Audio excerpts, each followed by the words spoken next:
One, I had a near-death experience that changed my life forever. It was a routine visit at the dentist office that my mom had taken me to. I was at the age of 14 years old. And they gave me sweet air because I was feeling pain. And then I was feeling more pain, so I was kept pulling the dentist away. I heard him say to the assistant, turn up the nitrous oxide. And about 30 seconds later, I felt myself floating out of my body. Now at the ceiling, looking down, and I'm like, hello, can you see me? Can you hear me? And then I went through the ceiling of the dentist office, up into the sky, and up into this tunnel. And then I was being pulled really fast through the tunnel, and it was very long and windy. And then came a pinhole of light, and it opens up into a tremendous, magnificent sky, a beautiful sky, incredible. And then I'm slowly turning to the right, and I see these gates, these golden gates, miles high and miles wide, and I start floating through it. And I was going through a field.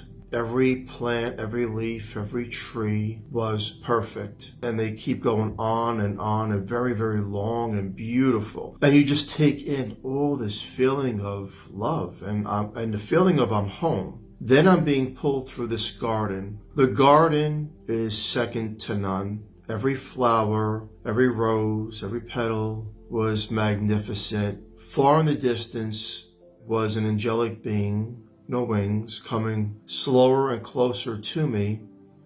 And when she was near me, through the mind, not through talking, she said, follow me. And she's pulling me by vibration, not by touch. And we're drifting now through the garden. And she takes me to a scenery that looks like a park.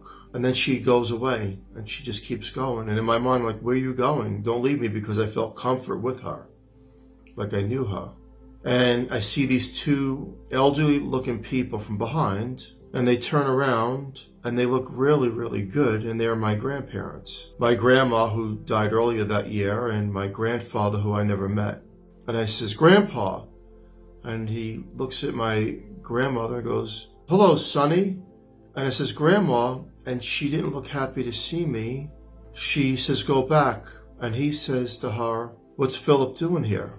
And I wanted to stay with them, because when you're on that side, you can feel all the beauty, all the perfection, all the love. It's 1,000 times greater than we experience here on earth. And I wanted to stay because I felt like I was implanted back home. And as she told me to go back, I was pulled backwards into this tunnel very, very fast. And I kept thinking, I don't want to go back. I remember being stopped in the tunnel and pulling myself through thought back to heaven. And as I was pulling myself back to heaven, and I seen this tremendous, beautiful sky, once again, I was pulled backwards into the tunnel, going really, really fast. And I was pulled into a hospital where they were working on me. And I remember gasping for air and breathing really heavy. And the first person I seen was my mother.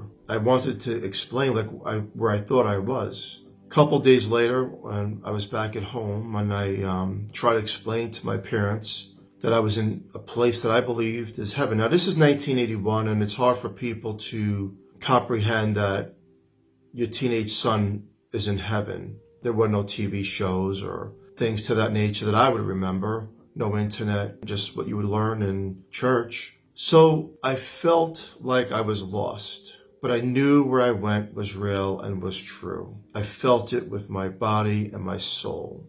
There was no doubt in my mind. And it changed my life forever. And I make that statement because I had a spiritual awakening of myself. And time went by, and I remember telling friends I was in heaven, but no one believed me.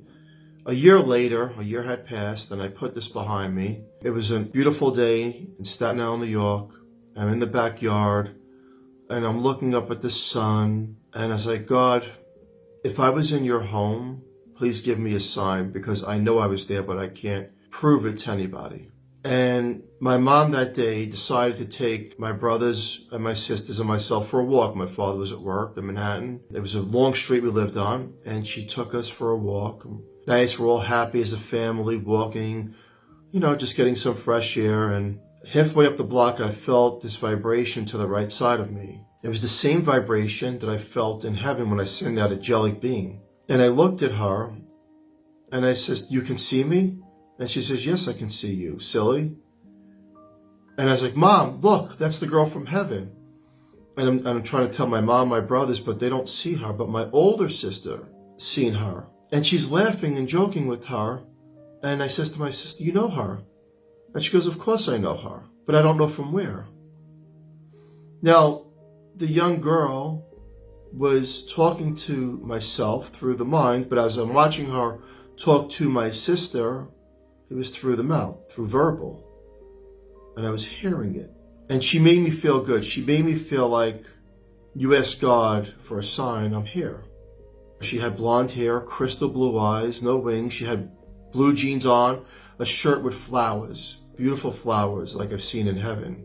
And she's skipping along and laughing with us. And my mom's looking at me and my brothers and my sister and like, who are you talking to? And then about a minute later, she disappeared. And me and my older sister were looking for her. I believe that in mysterious ways, prayers are answered. And I'm thankful that my older sister was able to see her and acknowledge her. And we felt like we knew her, but we didn't know from where. Well, before I was born, my mom had lost a child at a few weeks old, a daughter that I never got to meet, of course. And it was heartbreaking for the entire family. And I believe, and my sister believes, that that was her. And we got to meet her. Heaven is real. Heaven is magnificent. And my simple words don't do it any justice because of the beauty and perfection. I get asked, well, Philip, did you see God? No. I seen the light, and the light was the vibration, and the vibration of light was God. God is the light. God is the creator. God is the essence of all things that exist. It is the purity of all of us. We're in a shell. Our body's a shell, and when we leave, our soul goes on to where it came from, and I call heaven home. I believe that we have to live this journey to complete things that we wanted to learn on a soul basis before we come into the physical realm. I'm 55 years old today, and we still talk about it, me and my older sister, the girl from heaven, me crossing over, coming back, and sharing my experience. I consider myself a messenger to help, teach, and sometimes heal people that are grieving to know that there is another side. I promise you we go on, and I promise you this, that our loved ones that we miss and that we cherish and that we are so devastated and heartbroken for, that we'll think we'll never see them again, that is so untrue, because you will. To all those watching this video, I promise you that heaven is real. And have faith, believe, trust, love, and most important,